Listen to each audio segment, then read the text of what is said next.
the University of North Carolina at Chapel Hill Board of Trustees. I would ask Secretary Teresa Artis Neal to please call the roll. Ms. Artis Neal, here. Mr. Bolick, Here. Mr. Brown, Here virtually. Mr. Kobe, Here. Mr. Cochran, Here virtually. Mr. Duckett, Mrs. Hopkins, Mr. McCullen, Here. Mr. Meekins, Mr. Pryor, Here. Mr. Richards, Here.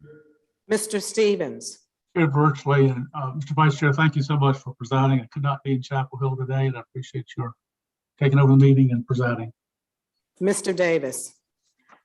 Mr. Chairman, we have a quorum. Thank you, Madam Secretary. At this time, would like to present an agenda for your consideration. I would ask Assistant Secretary Clayton Summers to please present the agenda. While he is passing out the agenda, I do want to say to our esteemed chair, Richard Stevens, that I have been in prayer for him and am praying for a speedy recovery.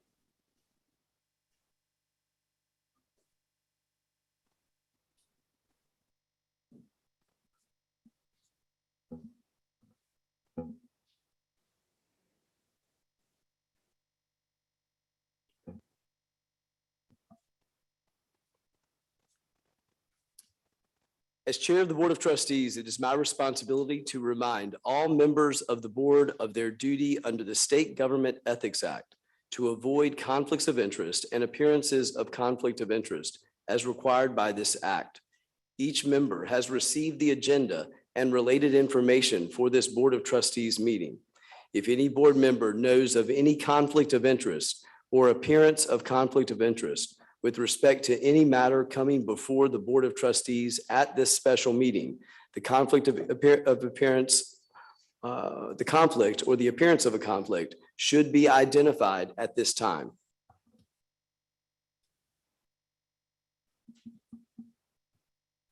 Seeing none, I will now entertain a motion to go into closed session. Secretary Teresa Artis Neal. Mr. Chairman, I move that the board convene in closed session pursuant to North Carolina General Statute, Section 143-318.11, subsection A, subsection 1, to prevent the disclosure of privileged information under Section 126-22, and also pursuant to Section 143-311.11, subsection A, subsection 2, subsection A, subsection 3, subsection A, subsection 5, subsection A, subsection 6, subsection A, subsection 7, subsection A, subsection 9. Thank you, Madam Secretary. There is a motion before the board. Is there a second? Second. Second. By Trustee Hopkins. Any debate and discussion? Seeing none, we'll move into a vote. All those in favor signify by saying, actually, I believe, Madam Secretary, we'll have to have a roll call because we have 3 people.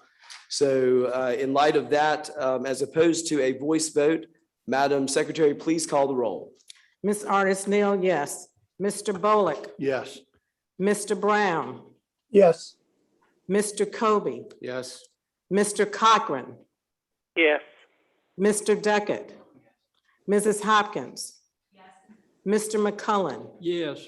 Mr. Meekins, Mr. Pryor, Yes. Mr. Richards, Yes.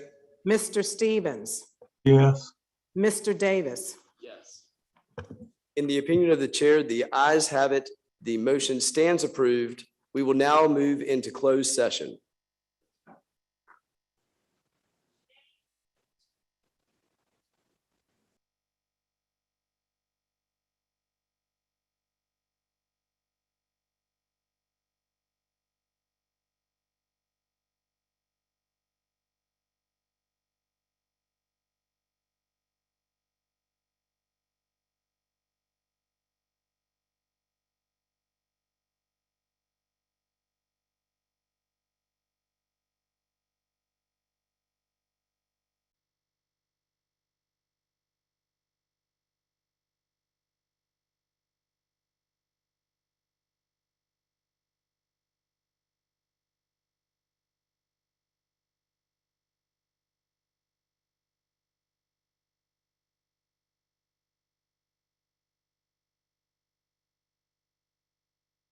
The University of North Carolina at Chapel Hill has discussed and considered a faculty matter in closed session.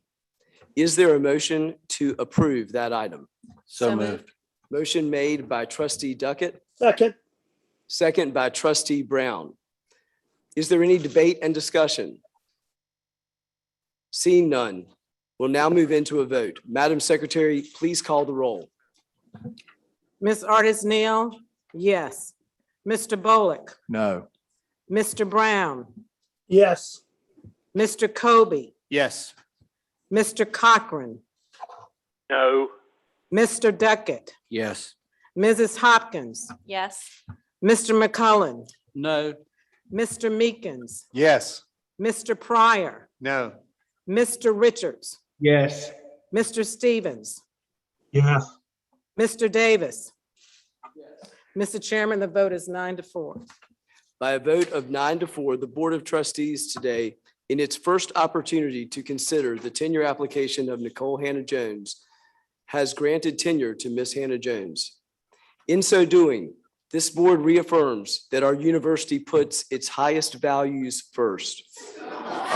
Our university's charter, adopted on November 2nd, 1789, charges us to endeavor to fit a rising generation for an honorable discharge of the social duties of life by paying the strictest attention to their education.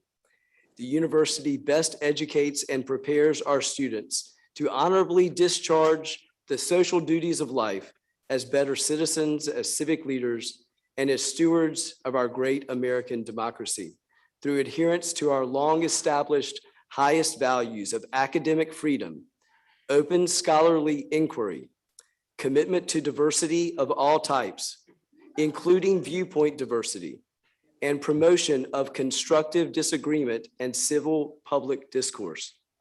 I wish to thank my fellow board members for our discussion today and for the great honor it is for me to serve with you. Members of this board have endured false claims and have been called the most unpleasant of names over the past few weeks.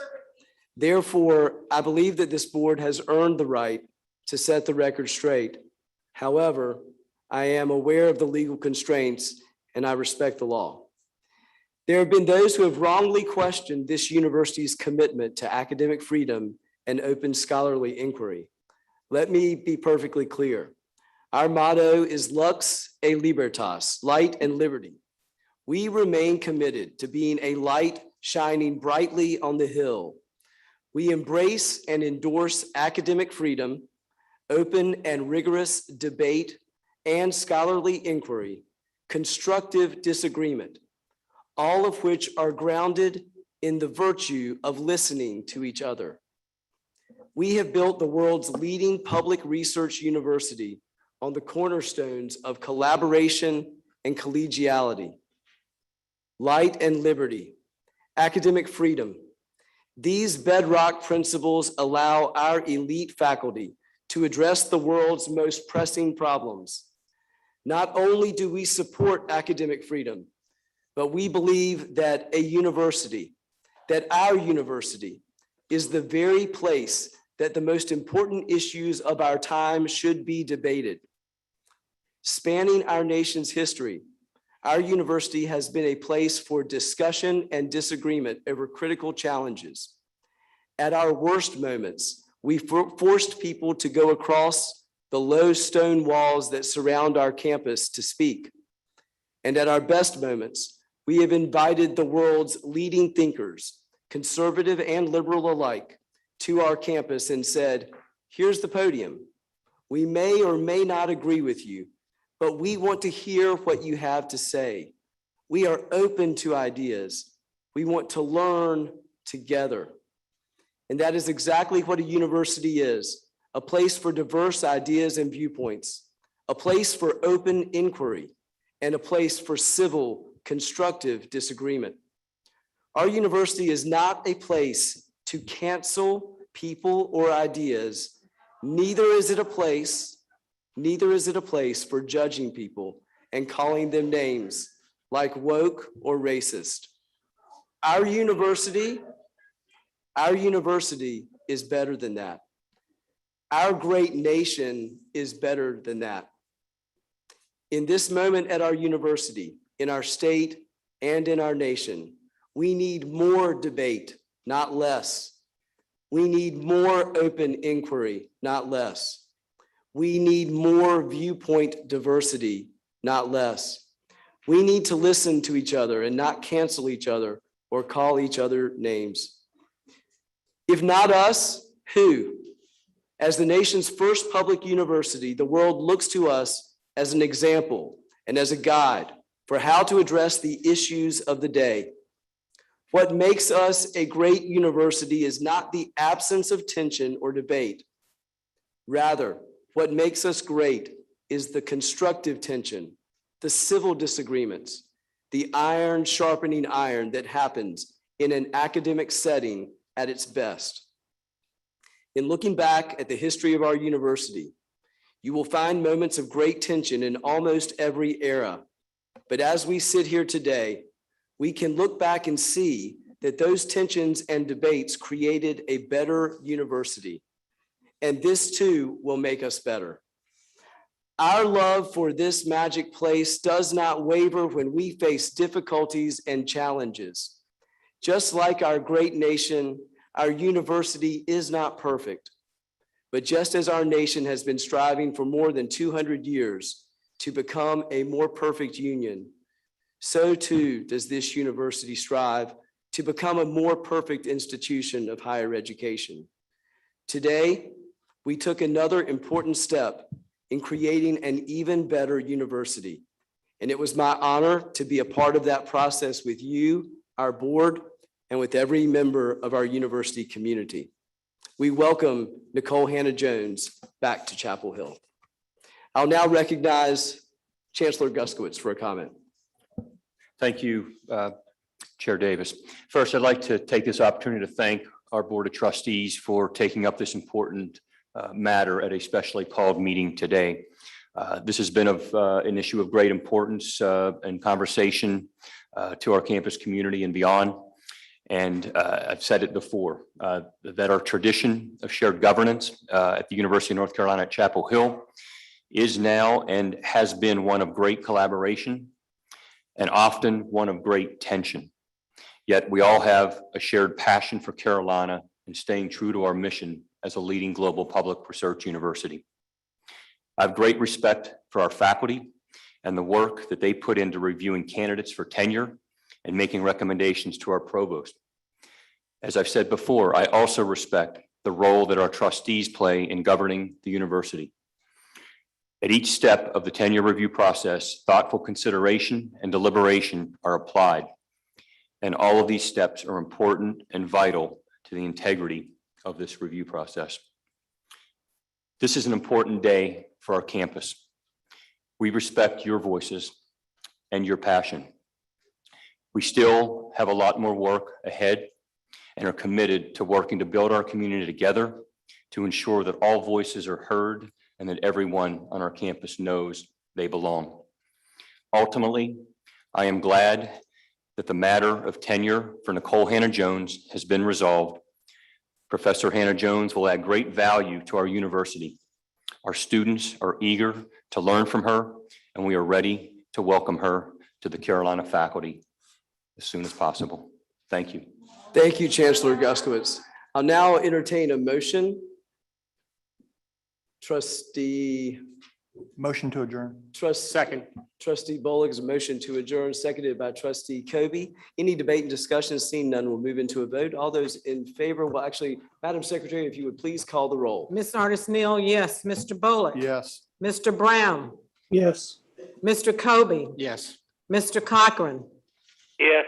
Mr. Duckett. Mrs. Hopkins. Mr. McCullen. Yes. Mr. Meekins. Yes. Mr. Pryor. Yes. Mr. Richards. Yes.